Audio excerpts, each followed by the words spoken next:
I needed something else in my life, really. It was just, I think I just probably flatlined. I've been going to the gym for around about, it's probably 9 years, and I decided to get to the gym because I wanted to keep in shape and keep fit, and probably concentrated too much on the weight side and no cardio. And then I remember talking to the personal trainer that I had, and he said to me, "Daryn, what's your goal?" And I said, "Oh, I don't know." I actually thought about it, and I said, "What is my goal?" And it was quite social, going to the gym, enjoyed it, it was just release.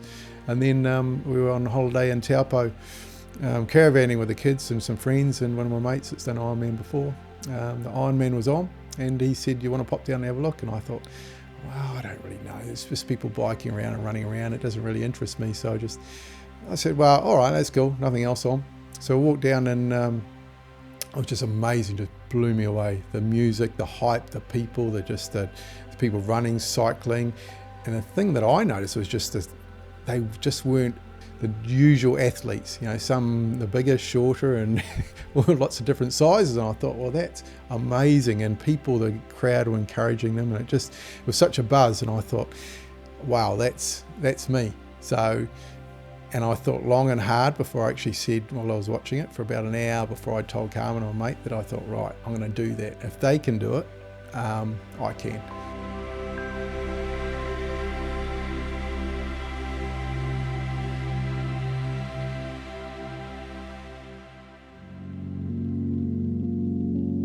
We've got over 100 staff now, grown from a smaller family business that Dad started. So my brother and I run it, and then I've moved my way through. I've been here close to 30 years. I think it's coming up 30 years now.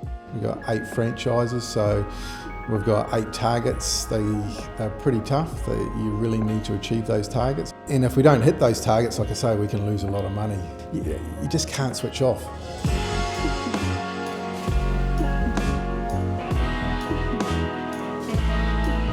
Yeah, huge drinking culture. The car industry has always been that way. It was just massive. And I think it's the personality of the people as well, because they're so upbeat people, they're social people, and they're just, whether you're in sales or the sales management, it's all about relationships. You know, whether you're a relationship with customers or a relationship with head offices, and they're just vibrant people, but there's so much pressure, and so they have to release it. So I remember it used to be every Friday night, you know, after work we'd have drinks here, then you're straight into town, and then you're all on the phone with the wives when they start ringing at 6 and 7 o'clock at night, and then getting home at 2 and 3. That was just the norm. And you go away for vehicle releases, and it was just booze laid on, and it was just drinking, and that's what we did. That's the norm. And so funny enough, in the last, 6 months I've been to a few do's and trying, I just have 1 or 2, and now I really can't be bothered drinking, which is crazy. Triathlons have just released all that pressure, and it's actually made it enjoyable, and I just feel relaxed, and I don't have to drink, and just made me a lot more calmer. And then I've got another passion there as well, because it was just all work. So, but now I get excited about doing the training, because then I'm improving myself in other areas. So, and there's always gains. So I've always got those wins. You run at a certain pace for a certain amount of time. There's so many wins, and I think you need that in life as well. Because in business, if you just get stuck in that rut and you don't have any wins, I think life just gets bland. So yeah, it's huge. Well, he's a lot more fun to be around now. He was stressed out, and he was getting lots of mouth ulcers and headaches, and he'd come home and just fall asleep on the couch, didn't want to do anything. And then once he started training, he started perking up, and he had a lot more energy. He wanted to do stuff, and then we got into mountain biking as well. He wanted to buy bikes. And we were doing that, and then we went and saw an Ironman, and then he said, "I'm going to do it." And because once he said he's going to do it, he has to do it. He's like a dog with a bone. The physical changes from starting training, I probably only lost about 4 kgs, but it's about 2 pant sizes. So I've had to go buy quite a few new pairs of pants and clothes. My stress levels, I measure stress levels, that's dropped every month since I started training. My stress levels drop, just a constant decline. My fitness age has dropped dramatically. So Carmen now wakes up to a 25-year-old and she loves it. And it just means I can do anything. I've just got what's really endurance. I can just keep on doing any type of activity, whether it's even, if it's not running or cycling, I can just keep on doing it. And you don't come home and fall asleep on the couch anymore. No, I'm just really active and alive, really. It's been a great impact, especially on our son. He's more like technology, the computers and games. And then went down and bought the bikes and stuff. Once he was out on the bike, he loved it. And he didn't think about going home and playing his games. And they had so much fun together. And because Tisha's always been an outdoor girl, she's always been active and full of life. You ask her to do something and she'll do anything. Tisha, I think, it's actually young people as well. And after I'd finished, she says, "Dad, I want to do one with you. You want to do an Ironman with you?" I said, "No, that's cool." And she's pretty motivated, so she sticks to things. So she's already now coming along to running and swimming, and she's part of the crew now. So it's great. It's awesome, yeah. I even love watching them when especially at the start when they were, she started swimming with you guys, and just seeing them both in the pool at the same time. It's pretty cool. Because I had that with my dad when I was sprinting when I was younger. My dad was always there, and for a young girl, having your dad is really important. Yeah.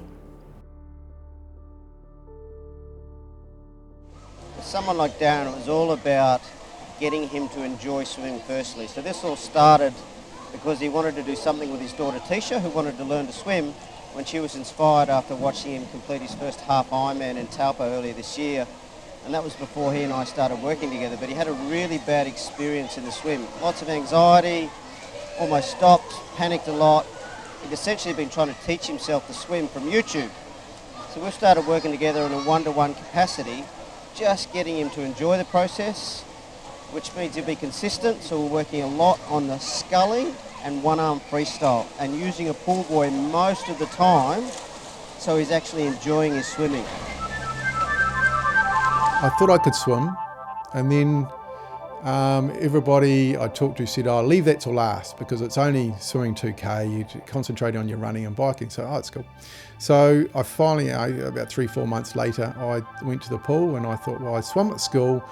I jumped in the pool there and I swam down, and I couldn't make it the 25 metres in the indoor pool. So that's when I started to panic. I thought I was out of breath, couldn't get to the end. I thought, I've got to swim 2K somehow.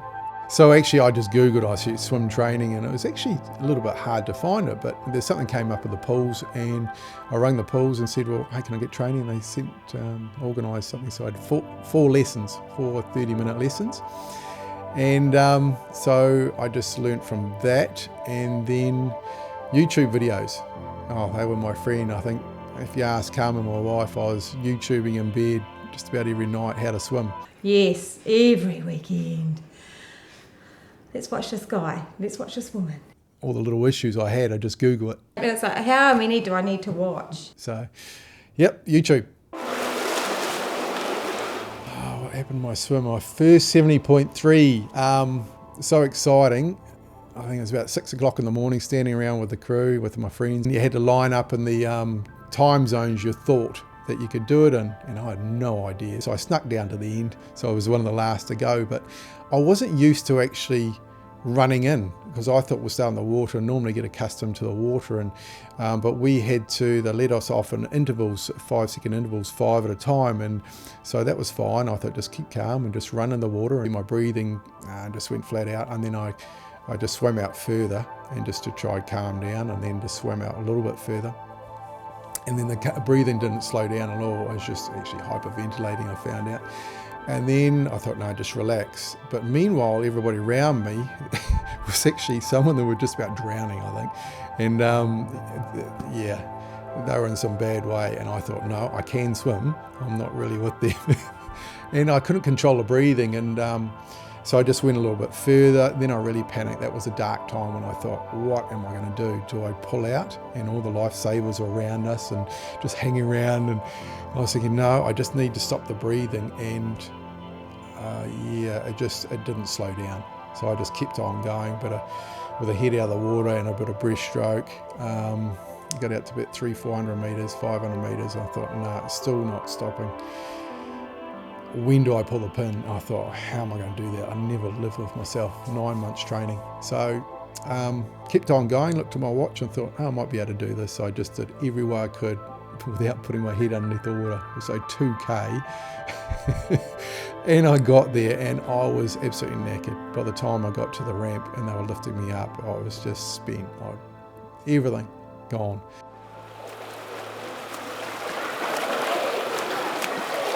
How'd that feel? Good, yeah, straight away. Yeah. Just engages the right position. Yeah. It didn't put me off. No, it just made me YouTube more.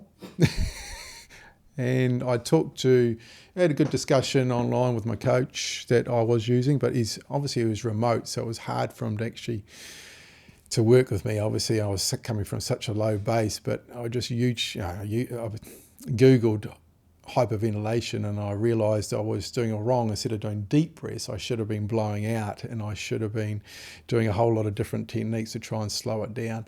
And I think it was so new, just running in the water was normally swimming. I get in, wait for the heart rate to come down, then swim. Just lack of experience. But no, I was still hooked after that one there. I finished it. It was huge, massive achievement. So ticked the box and I thought, oh no, this is me again. Because Daryn's been doing one-on-ones the last 3 months now, really working on different parts of the stroke. So the front of the stroke where the elbow's high, and then that back part of the stroke, making sure they get a push at the back. And you don't want to overcomplicate the swimming. You don't want to tie him up in fancy swimming drills because it's just not going to work. And Daryn's got quite a big muscular frame. He's done a lot of gym. So it's maximising his natural strengths, but teaching him to engage the right muscles. So we do a lot of sculling, a lot of one-arm freestyle with paddles and fins to help him develop the strength and just to get the feeling of what it's like to swim properly and using a pool buoy so he's sitting up higher in the water. With guys Daryn's age that are taken up swimming later in life, they're never really going to get the balance in the water, so you've got to give them as much help as you can in terms of using pool buoy, because the race is in a wetsuit. So big fan of pool buoys for guys like Daryn.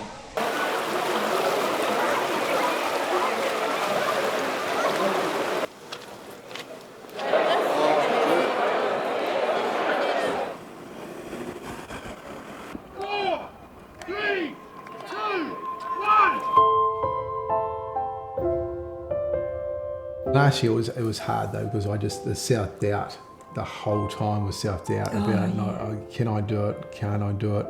And it really sort of, I don't know, takes away the training. Yeah, I gave up. And then luckily I was with a great support group there with and they're so positive. The people you train with are just amazing because everybody's positive. Everybody wants to help you and get you there. And then they got me back into it and then did it. And it's just, it's something you have to do.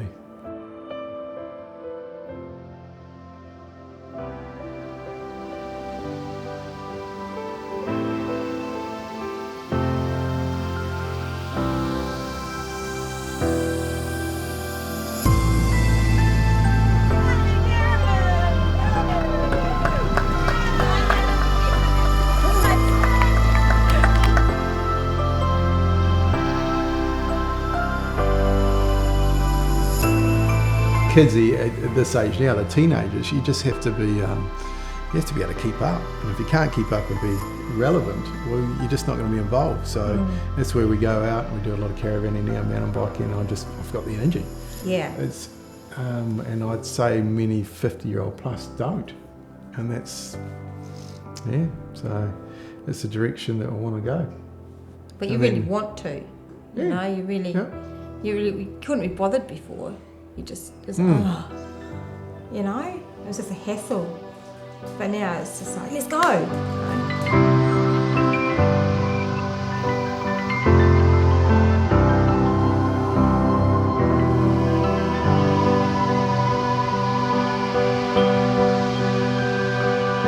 It was big doing half marathon, the half Ironman. That was such a buzz, and we were just all so happy, and it was just, I can't explain the feeling. We felt like we had done all the training and everything with him, you know? It was, and yeah, it was really, really cool. So the full Ironman is going to be massive. Yeah.